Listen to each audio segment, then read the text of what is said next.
We are now to the point of working on the engine block to get it ready for paint. Um, Looking at it, it might seem complicated, it might seem like a big task, but it's actually not as hard as what you probably think. It's just a lot of labor, a lot of detail work you got to worry about, but it's actually not as intricate as one might seem. Obviously, every engine, every block, everything is, depending on what motor you're working on or you're painting, obviously that takes in a factor. If you're doing like a V8 like this, it's going to be a little bit bigger than like a 4-cylinder, 6-cylinder. Everything's made a little bit different on each vehicle. So with this one, you pretty much have to worry about too much. Obviously, this is already built. It's got the heads on it. It's got the oil pan. It's got the sprocket and all the timing chain stuff and all the water pump and all that stuff on here. So there's a little bit more to worry about than as if you were just going to have the block itself, which I highly recommend doing it before you put the heads and things on. But this customer already had their stuff built, so we got to work around that. So how would you go about doing this? Well, I'm going to show you, so stay tuned. We're going to be first, we got to take a look at this. I'm sitting here kind of studying this and seeing what all needs to happen in order for it to get painted and get masked off. He wants this valley in here between the heads and the intake. He's got a high-rise intake that's going to sit on here, so you are going to see a little bit of this. You might not see all of it, but we're going to treat it as if you are. You never want to take a step back or try to cut corners on something that most you would not see. You just want to treat it the same way as the rest of it. That way everything is done right and so on and so forth. So it looks like there's some tape covering some holes that are important. So that's probably like a coolant entry point, and there is one down here. So we're going to keep that into consideration. And the way I'm going to do this is I'm going to take these off. And I'm actually going to run some tape and just shove it down in there and try to mask off that as good as I can, because obviously we cannot work with this tape on here. So we got 1, 2, see if there's any other taped up spots, and 3. We got 3 right here. So it looks like another coolant passage. So that's the things that we're going to need to be worried about here. And he said there is no oil in this, so we need to take the filter off as well. So that way we can get back up in here and paint. So I'm going to go ahead and take this stuff off. It's actually on there pretty tight. So what I'm going to do is I'm going to grab my filter wrench, wherever that's at. My filter wrench, and see. Oh, it's not going to fit on there either. It's a big filter. So we're going to try to get that off, and then we're going to come back and I'm going to show you guys exactly what to do.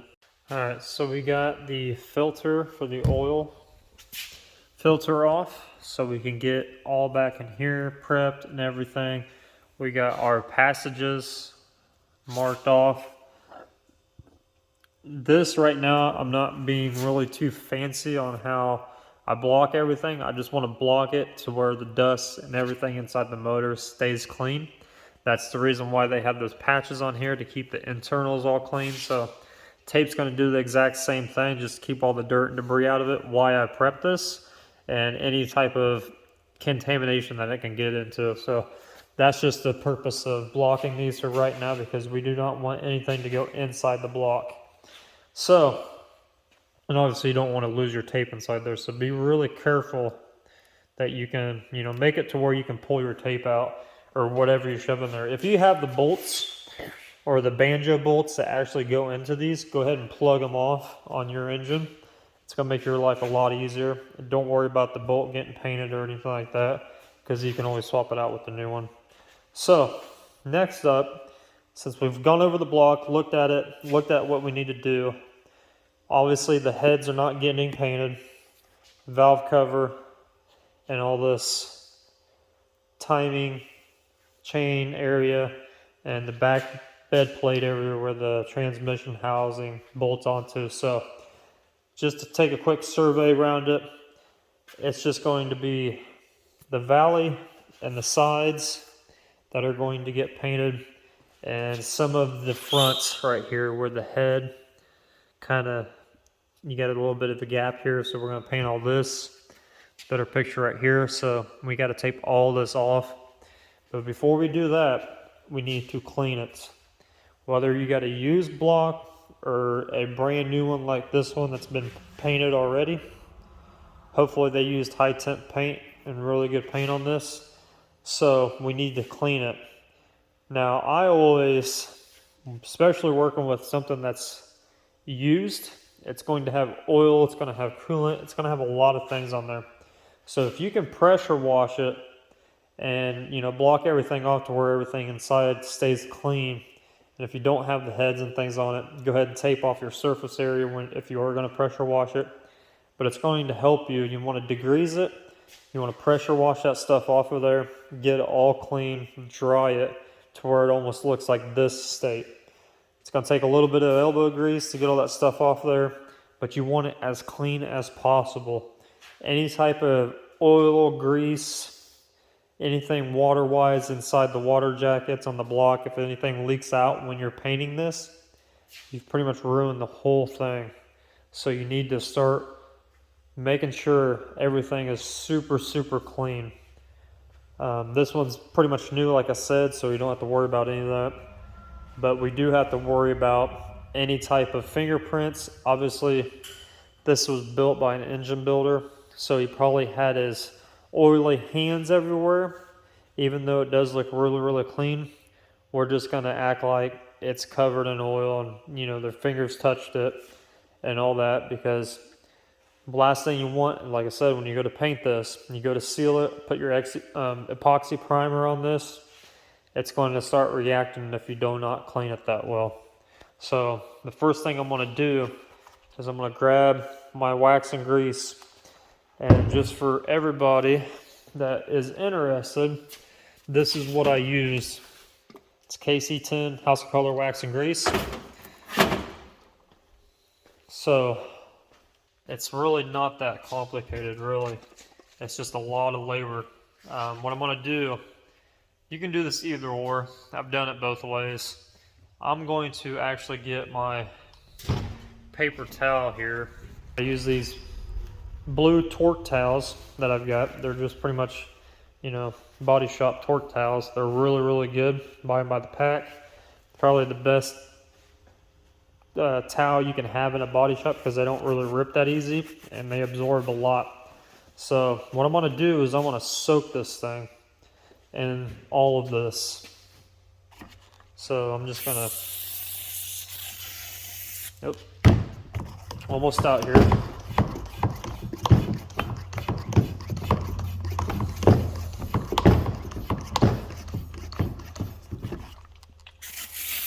I'm just going to kind of soak it.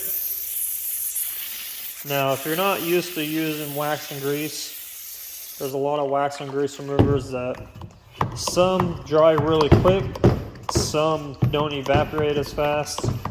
This stuff actually doesn't evaporate too quickly. It's later in the day, so it's not as humid out and hot, so it's going to work in our advantage. So I've got this soaked pretty much, and what I'm going to do is I'm just going to go around here and I'm just going to start wiping everything that the tape is going to hit. Even go through and I'm going to wipe the block down just to get that initial, any type of grime on here off.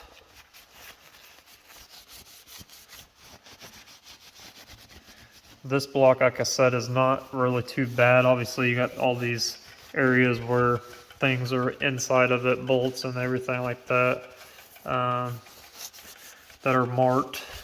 But I want to just wipe everything down. really quick. And you can already see just how much stuff is coming off.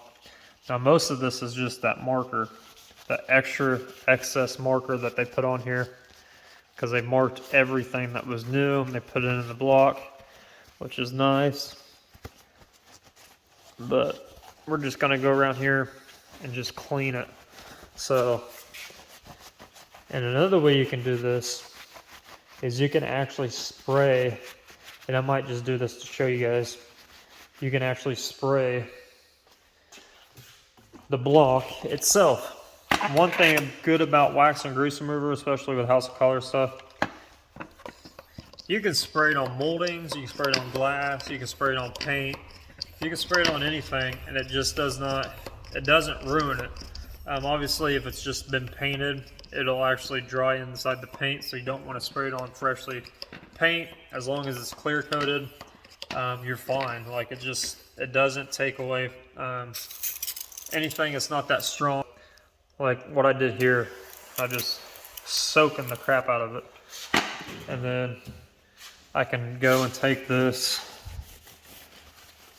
and just wipe it down.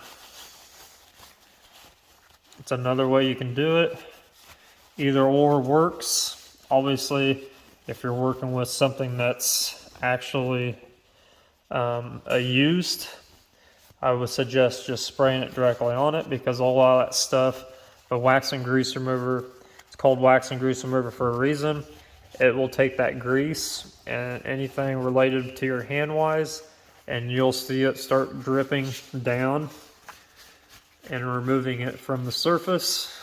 It will take a lot, but it does work that way, and it's really nice stuff. Yeah, you just want to go through here and just clean it. It will evaporate after you wipe it.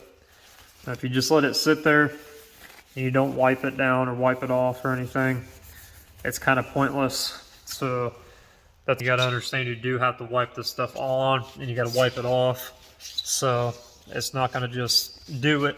It's not going to just do it by itself. You just can't spray it on there and let it run down and dry, because then you're not really taking any type of debris or oils or anything off by doing that. So wipe it down really good.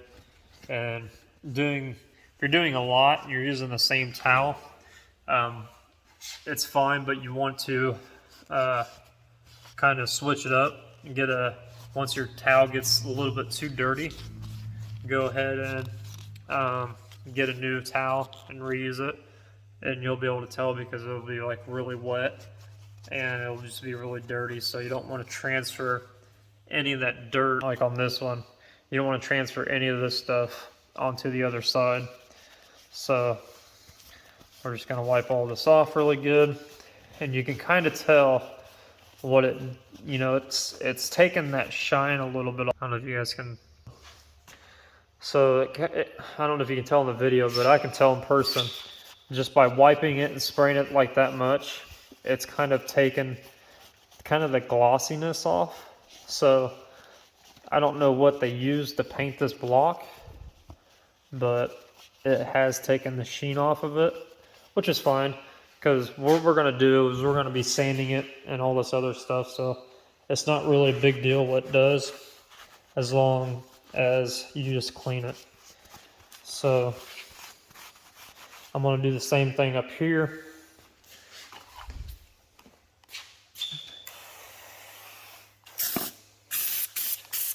I'm just going to really soak it. And if you get any of this inside the motor, whatever, like I said, it's not going to really do anything, because it's going to evaporate sooner or later. It's not going to hurt your internals or anything like that. It might clean them a little bit, but it will not hurt it, because like I said, it's pretty much going to just evaporate. Especially if you could take a blowgun to this stuff, blow it out of anything that you can't get to, like some of these smaller valleys in here that I'm sticking my finger in. If I can't get something inside of there, I'll blow it out just to get the rest of it out. But we're not painting this today, we're just getting it ready. So I'm not really worried about that because it'll be nice and dry by the time we come back and paint this thing.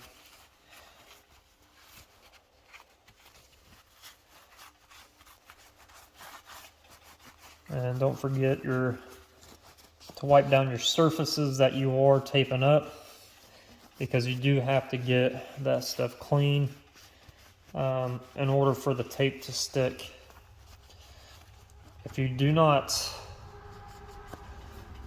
clean your area that you gotta get tape to stick to, especially something like this, because let's say this was a used motor, it wasn't as clean as what it was, and I tape all this off and I start spraying color, and the tape just blows off of there. All that color is going to go on top of the cylinder head or wherever it blew up at, and then you just pretty much ruined it. There's really no way to fix that without finishing the job and going back and taping that area up and then going in and cleaning that area off that the paint got onto. So I recommend just taking your time, doing it right the first time. It's really not that hard. It's just a lot of time, especially when you get to the part where you're sanding it, and then when you're to the part of cleaning again and taping it up. Something like this that has the heads and stuff on it, taping it is going to be a pain. But you do it once, you do not have to worry about doing it twice.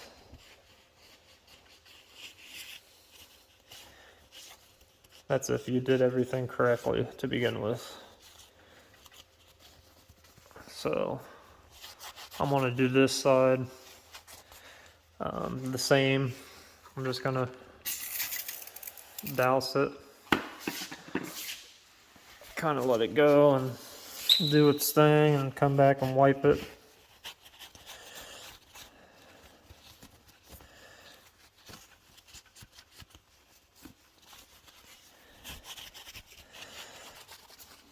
And one thing I've noticed sitting here cleaning this thing and wiping everything down, the trick to this particular engine block, the tricky part is going to be where the gaskets are sitting, and they're coming out of the crevices a little bit, especially with the head. You can tell, like this gasket right here, it's a head gasket. It is out a little bit, so going through and taping that kind of stuff off, it looks like to me it's going to have to be back taped, because you can kind of see on the back side of here, you can kind of see where it's going to need back taped. So that's going to be kind of tricky to do without getting any material on the head itself or the gasket, and not getting all the black covered. That's going to be the tricky part with this motor, I have a feeling, but we'll get it done. So we are to the point, let me get it up a little bit. We're close to the point of everything is initially pre-cleaned, and we can move on to the next step. So let me get this here. Make sure you get all these areas. You can kind of see where the gaskets kind of sit. You want to try to wipe those clean, because I'm sure they're, like I said, I'm sure their hands from building this has gotten grease everywhere, so on and so forth.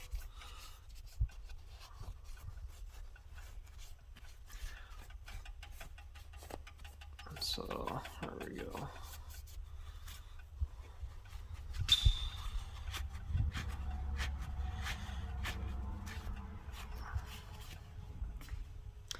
So yeah, I am pretty happy with that right there.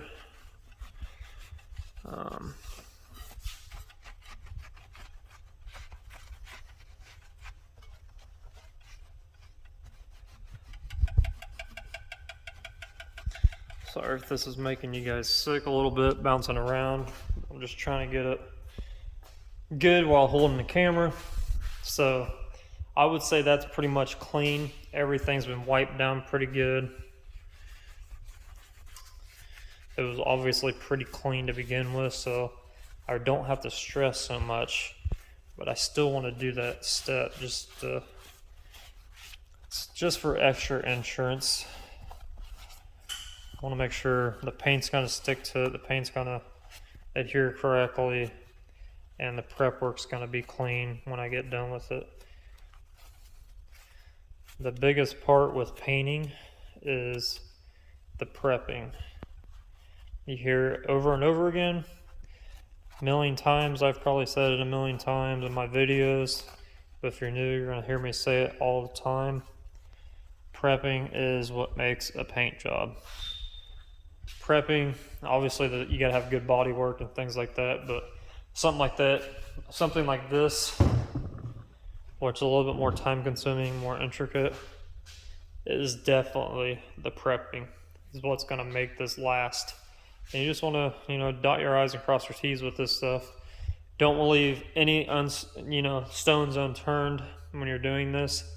If you go through and you miss an area, take the time to stop and go back and hit it again, just to double check. I'd rather do the same thing 5 times rather than just skip it and say, oh, it'll be all right. That's just how I am. I'm kind of picky about that stuff, especially when customers are spending money, and especially with something like this that's going to get super hot, because this motor, a little backstory on this engine. So customer I've done a couple things for. I painted his high-rise intake. I got his fenders. I'm going to do a lot more on his car for him. But this engine was out of an old SEMA project from, I think he said 06 or 05.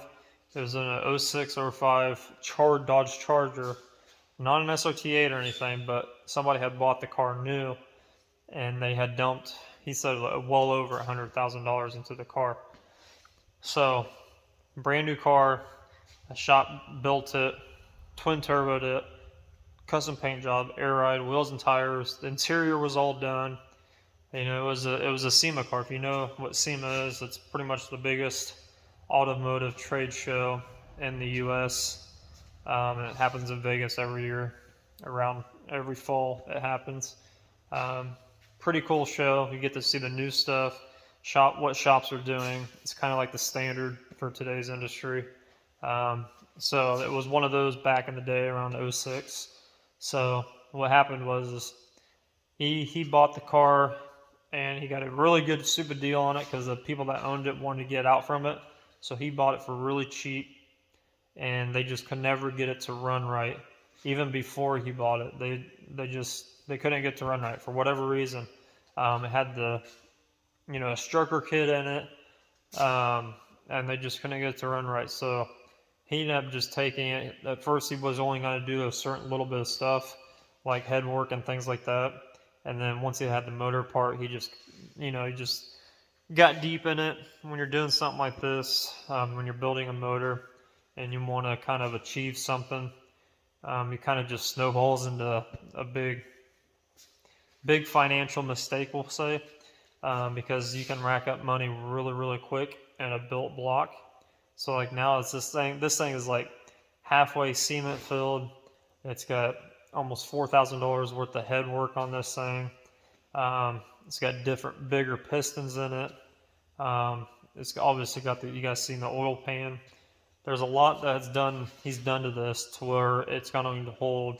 It's supposed to be around 1,200 horsepower is what they say. But will his turbos push that? Probably not, because it's an old turbo setup. They're old 62s. I forget what he said. I think Han Racecraft is the company that actually built the car performance-wise. And that's what, back in 06, so like you're talking twin turbos, today people are like, oh, that make big power. No, it's an older turbo setup, so like he said roughly about 400 horsepower per turbo is what it's able to hold. So this thing, he's not going to really race it. It's more like a show car. So that's why we're painting the engine block, obviously, to match the outside of the car. If you didn't watch the last video, this is the video. It's a really nice green. It's a custom color. So that's the color that the engine block's gonna go. And it's got this old school graphic going down the side of it, which is pretty nifty. It's kind of, you know, it's what we did back in the day, you know, that's kind of that era of artwork. It's a little bit different. It's not something you see every day, but being an old SEMA car, there's a lot of people that are going to see this and see the work that he's put into it. So it's going to make it worthwhile. So I want to do a really good job on this, take my time, go through, make sure everything's done right, and you know, make it to where it's going to last. Because like I said, this thing being a twin turbo car, it's obviously going to get really stupid hot underneath the hood. So we want to make sure this paint is going to stick and hold up. Now if gasoline or something gets poured onto it, I've already said this to them, you know, don't let gasoline sit on fresh paint. It will peel it up and then you'll just have a nightmare, and you pretty much have to get it all sandblasted off. If that happens, if it starts chipping up and peeling because of gasoline or whatnot, then you're in for a rude awakening, because it's not an easy fix. It's not something you just sand down and get, you know, pretty much just sand down and spot in. You got to strip the whole thing off. So the next step, we got it clean. I've been talking for a minute, so everything should be dried up. If you want to, just take your blowgun, go through and blow everything out. Make sure everything is nice and dry. And then now what I'm going to do is I'm going to grab a red Scotch-Brite. Now obviously red Scotch-Brite is not strong enough, it's not coarse enough, let's say, to hold seal or epoxy on this. So this is just the first step of my process. I treat it just like I treat any panel that I'm painting on a car. Everything gets Scotch-Brited first after it's cleaned. That way I can this allows me to get into all those tight spots that maybe sandpaper will not be able to get to. And that's really important with doing something that's really intricate. It's got a lot of valleys and things in there. You want to get something that will be able to get in there, because sandpaper, like I said, you can try, but if you know, usually if your finger can't get in there, you're not going to get a piece of sandpaper in there. But I think on this one will be all right. But I'm still going to go through and Scotch-Brite everything. I mean, I'm talking everything. Everything that's black, that's getting color, is going to get Scotch-Brited. Now, when you're doing, with this, you're not going to really see much of a difference as far as what it's going to do.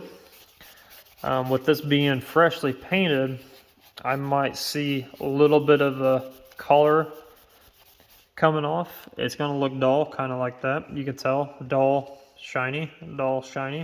So it's just like a car. So luckily, whoever painted this block did a good job, because it's not coming off easily. So we're good for that. Now, if you're not really good at keeping a steady hand, like I'm not going to do the whole thing, I'm just showing you guys. But if you're not good at keeping a steady hand and prepping anything, whether it's a block like this, or if it's like a fender and you're not painting the door or whatever, tape off your surrounding areas. So if you don't want to get any Scotch-Brite marks or sandpaper marks, go through and just tape all this off really easily, and you don't have to be really crazy about it. Just go through and tape it off if you want to. I'm pretty good at keeping my hand. I usually keep a finger or something in between. That way I'm not Scotch-Briting something that doesn't need to be sanded, if that makes any sense. I've prepped cars for a long time, and I just got good at it over time. So I just kind of stick my hand and my finger in between that area to where I know where the Scotch-Brite and the sandpaper is going to go to. Now obviously something like this you cannot use a DA on. It's no point in using a DA on it. It's all got to be done by hand. And this is where it comes in to be really tedious. It's just, there's no cheat code to it. There's no way around it. You just have to get in here and get it done, essentially. And it's not necessarily fun. But something like this is probably going to take me a good 30 minutes probably to do this whole block. Maybe 40, 50 minutes. Depends if I hold the camera here the whole time. If I'm not doing anything else, not taping or videoing and working at the same time, I can get it done pretty quickly. So I just want to show you guys that. And then after I get the whole thing Scotch-Brighted, what I'm going to do is I'm going to come in here to my dungeon of sandpaper, and I thought I had some 320. I've got 80 and 80, 1500, 1000. So we're going to use this. We're going to use 400. So 400, I mean, I really wanted 320 just because everything I seal gets 320. That's like the rule of thumb, but this will work just fine. So I'm going to take this 400 and I'm going to go through. You can really see it now. And I'm just going to sand all this.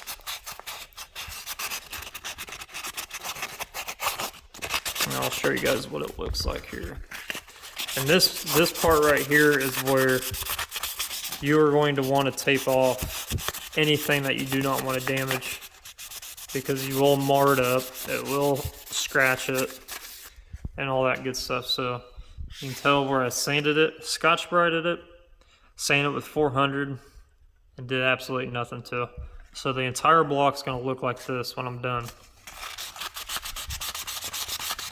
So it gives you guys a good idea of what it's supposed to look like prepped. Like I said, it looks exactly like that outside, an outside of a panel that you just painted and prepped and you're now blending it or whatever you're doing to it. It's going to look exactly like that. There's no reason why it shouldn't look like that. Just because it's an engine block, it's still a chunk of metal. Same thing like a fender, hood, door, quarter panel, you know, anything like that. It's still a chunk of metal and it still has paint on it. So you just got to prep it the same way. Now, obviously, you do not want to use anything lower than 320. If you use like 220, you might get away with sealing it, depending on what color you're going to spray it. If you're doing something really high metallic, do not go any lower than 320. Obviously, 180, 80 grit is way too rough, unless you're going to primer it or epoxy it, primer it, and then sand it all back down again, and then paint it. So that's just a little bit of run through for you guys on what to do. So I'm going to go ahead and get this whole thing prepped, and I'll show you guys what it looks like afterwards. One way you'll be able to tell if it's prepping the surface right when you're using a Scotch-Brite is if it starts breaking through on the corners, the edges, anything that's kind of rounded off. Obviously, it's going to start eating away at the paint that's on there. So that's just an indicator of, hey, you're actually prepping it. It's actually doing its job. The paint on it is not flaking because it's actually just getting feather edge. I was talking about. So I've got everything Scotch-Brighted, only Scotch-Brite. So you can tell like on these numbers right here where it's starting to eat away. You can see the metal underneath of it. Up here where it's starting to feather edge that black paint that's already on here. All these edges up here, it's starting to eat away at it a little bit. Down here there's a few areas that's eaten away just by Scotch-Brighting it. And that's a really good sign in this case because it's giving you that bite that's going to have in order for you to put the right products on there and get this thing to where it's going to stick. So we're really happy to see that. A bad of something like this is when you're prepping it and chunks of paint are coming off, they're just flying off, they're not really feather edging. And when that happens, usually what I do is I run to get a blowgun and I start blowing it in that area. And if it just keeps flying off in chunks, that's a really bad sign that the prep work that has that paint job on it already is bad, because it's not prepped right underneath, it's not sticking for whatever reason. So this is really good, an indicator of something bad. Obviously this has nothing to do with this part, but for some reason they painted these orange, these caps that's blocking off these ports, and this plug is actually plastic, and this little thingy here is kind of like a metal, but they just spray painted it orange for some reason. And when I'm going through and scotch brightening it, you can see little flakes just flying off of it from me scotch brightening around it, and it's taking a lot of that orange off. So that's a bad sign. That's exactly what will happen, is if your prep work, whatever happens on the existing paint, if it starts doing this, I mean, you pretty much got to strip it at that point. So, but if it's feather edging and blocking, kind of smooth and not peeling up big chunks or anything like that, like this, then you're good to go. So just want to show you guys that. I am now ready to blow this thing off, get all the red. You can see all the red from the Scotch-Brites. Doing something like this, I went through a lot of Scotch-Brites. I went through 4 Scotch-Brites just doing Scotch-Briting this whole motor, because going inside these grooves or anything that's really tight, it just eats away at the Scotch-Brite pad. I mean, it just tears these things up. So I mean, constantly going in like this, it just chews these things up, and they wear out really, really quick. So it's just part of it. So expect to be going through a lot of Scotch-Brites. Scotch-Brite doesn't last that long anyways. For some reason, they just don't make them like they used to anymore. 3M don't. That's what I use, 3M Scotch-Brites. Probably the best to have, honestly.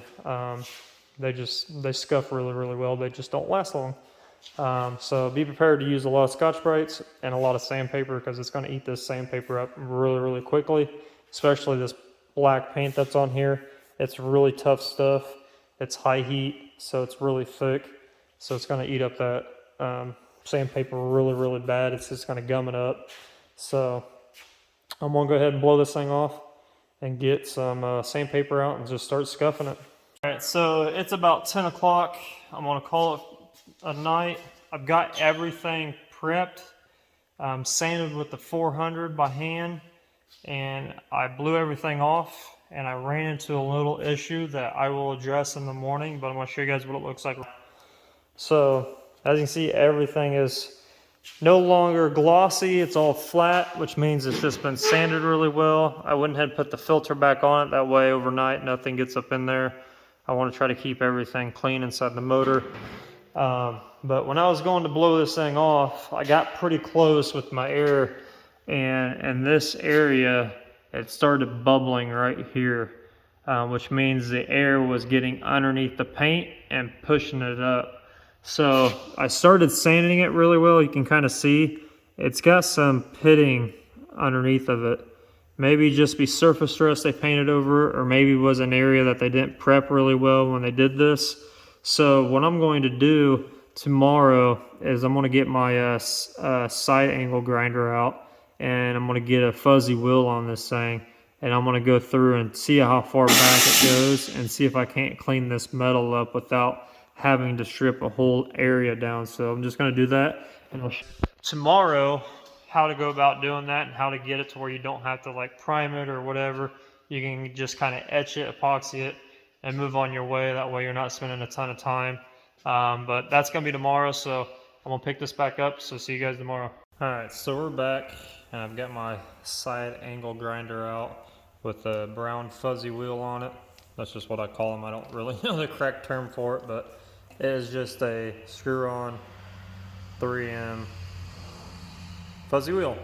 So I use this instead of like 36 grit or anything that's got type of grit in it, because I can smooth metal out raw with this and not have to do any like heavy primering. I can pretty much sand it and seal it and be okay with it. So like on this, I'm going to start digging at this area to see how much it's going to take to get it just a feather edge. And it's going to make it, it's going to clean up everything underneath of it as well. So it does like two things at once. So it allows me just to leave everything really nice and slick and smooth. Rather than 36 grit, I would have to primer it, sand it, and do all this other stuff to it. So this is just an easier way for me to keep moving forward. So I'm just going to go in here slowly and start digging at this and see what it does.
Alright, so that I would say is good. I am going to take some thinner just to see if I can get that cleaned up a little bit.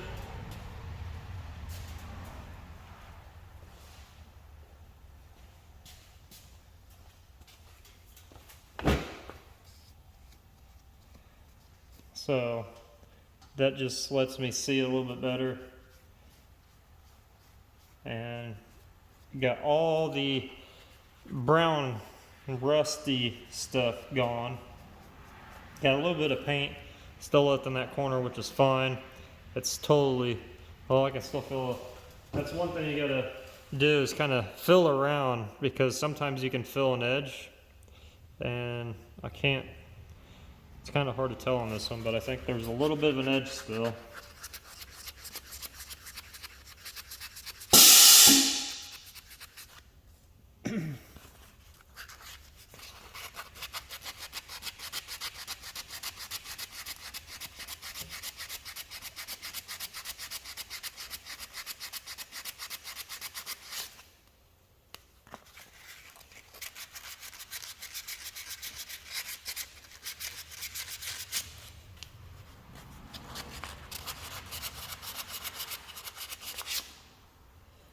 Alright, now it's gone.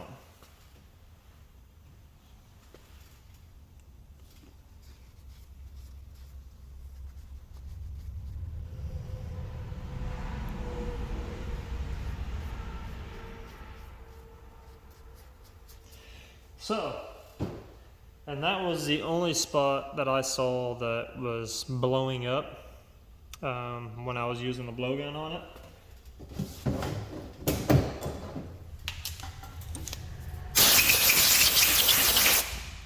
So that's why we went ahead and used the wheel on it to get it to see if it was going to keep coming or if it was going to feather edge like this.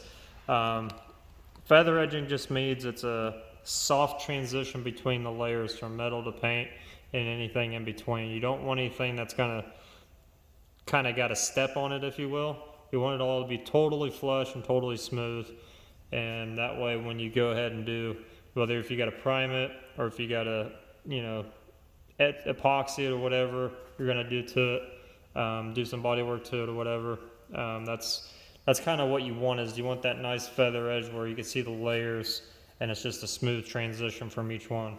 So now, since we've got, I'm gonna grab you guys off the tripod here. So now, since we have everything nice and sanded the way we need it, I'm gonna take this filter back off here real quick, and then we are going to clean the block again. Yes, we're gonna clean it again, even though we did it once already. We have now got sanding and, you know, Scotch-Brite stuff everywhere. So now is the time to go back and clean it. So what I'm going to do is just the same exact step as the beginning of the video. I'm going to go through and just pretty much soak everything with glass cleaner, clean it all up, and then come back through with the wax and grease and clean everything. And then that is done, I'll show you guys what the next step is. Alright, so I got all the tape off of it. All I did was glass clean it. If you don't know, spray weight glass cleaner is the best. And then once I got all that done, I went back through with some lacquer thinner and a rag. And what you want to do is all the mating surfaces that need to stay bare metal because of gaskets or anything that presses up against it. Obviously, we do not want to paint this. We want to leave this metal. So I went through with the rag and lacquer thinner. Lacquer thinner is probably the best to use in this because it'll just take any grime, grease, dirt, oil off the surface immediately. Just want to go through and wipe all these to make sure that they're going to be nice and clean because you want tape to stick to it. And I did like the heads as well, just on the outside, just lacquer thinned it a little bit. Just every little thing that needs to stay bare metal, and that is not getting paint essentially. So even on this side, I went through and did all that. Any type of inlets that's going to get taped off, like these right here, I did those as well. And yeah, that's just something that through cleaning stuff over time, you will understand that anything that has like oily, dirt, fingerprints, anything that's on that surface, tape will not stick to it for a long period of time.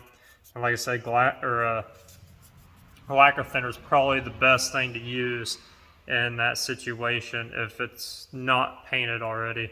If it's paint and it's fresh or whatever, lacquer thinner will heat it up and it'll get like really soft on you and it may rip up the paint. So, but if you're going to paint it anyways, it doesn't really matter. So, yeah, just a little tip for you guys. If you're having trouble with tape sticking to anything, um, like door jambs, if you're painting the outside of a door or anything on the outside of something, you're trying to back tape it and tape just won't stick to it. A lot of cars nowadays are getting like coatings put on them, detailed with waxes and stuff, and lacquer thinner will take that crap right off really quick. So just a little tip. And when I was going through and cleaning everything, I noticed inside this valley, some spots in here were like brown, almost look like rust to me. So on the areas I could get to, I took that brown Rolock, like right here, I took that brown Rolock and just started sanding it away. Same thing right here, I just started sanding it away. And on the outside here, there's a little bit right here. Sanded it away, blew it off, cleaned it up, and then what I did was, you guys see it kind of wet. So what I took was this Rust Seal by Sim. A lot of body shops use this. That's why I know it works. Here's the part number if you want to use it. But once you get it sanded and prepped and everything and cleaned, throw a little bit of that on there. Let it sit, let it do its thing.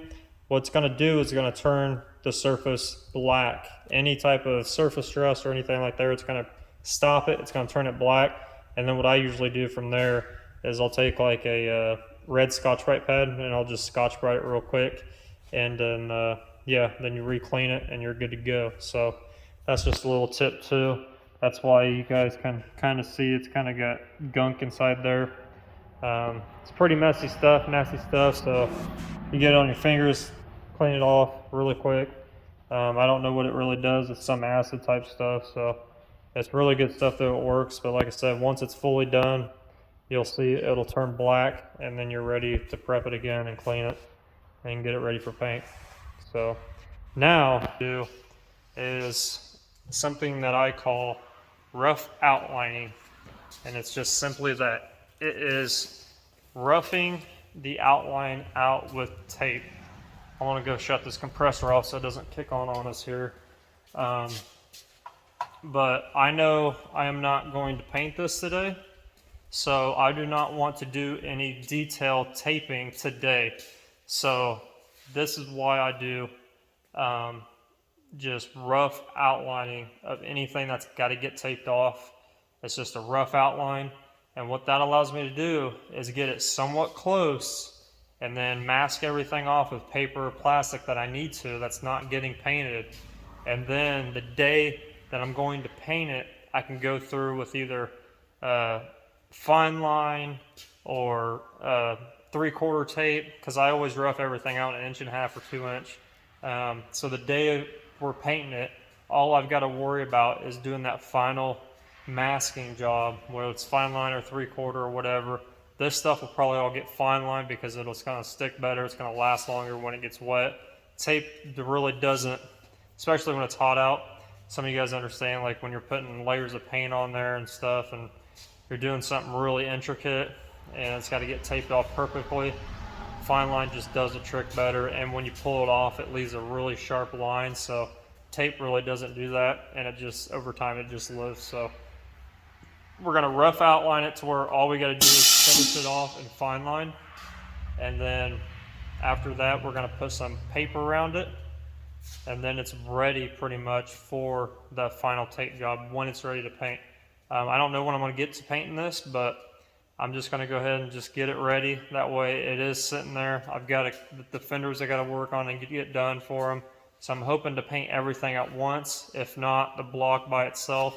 It won't take me long to paint. I'm guessing it's probably going to take me 1.5 to 2 hours to paint this thing. So it's not going to take me very much long, just to get this all ready, close enough to where it's going to sit for like a day or two until I can get to it. So, but yeah, that's what we're going to do. We're going to rough outline it with 1.5 inches, put some paper around it, get everything blocked off that needs to be blocked off, and then yeah, we'll just wait until we get some paint on it. So I'm going to go ahead and do this real quick, and I'll show you guys what it looks like when I'm done.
So we are done hard lining everything, or roughing and masking on this. Everything is taped up. As you can see, you want to get really as close as you can. Now my fine line I'm going to use on this is 1/8 of an inch, so it's a little bit thicker.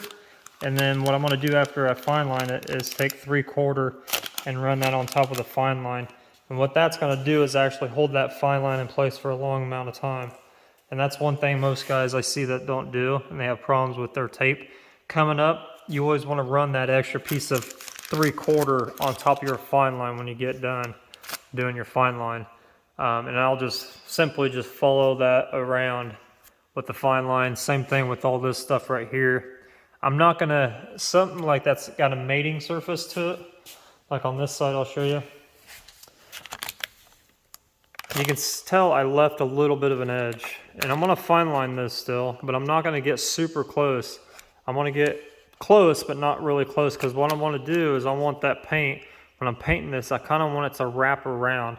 Now all this stuff is gonna get gaskets, it's gonna get sealed up really tight, but the reason why I want this paint to wrap around is I don't want a hard edge line, and then that's gonna allow this paint to probably peel or chip or anything like that. So I want it to wrap around, that way when the gaskets gets put on, it mashes it down, and then the bolts that go into this will mash it down even more, which actually seals off that paint job.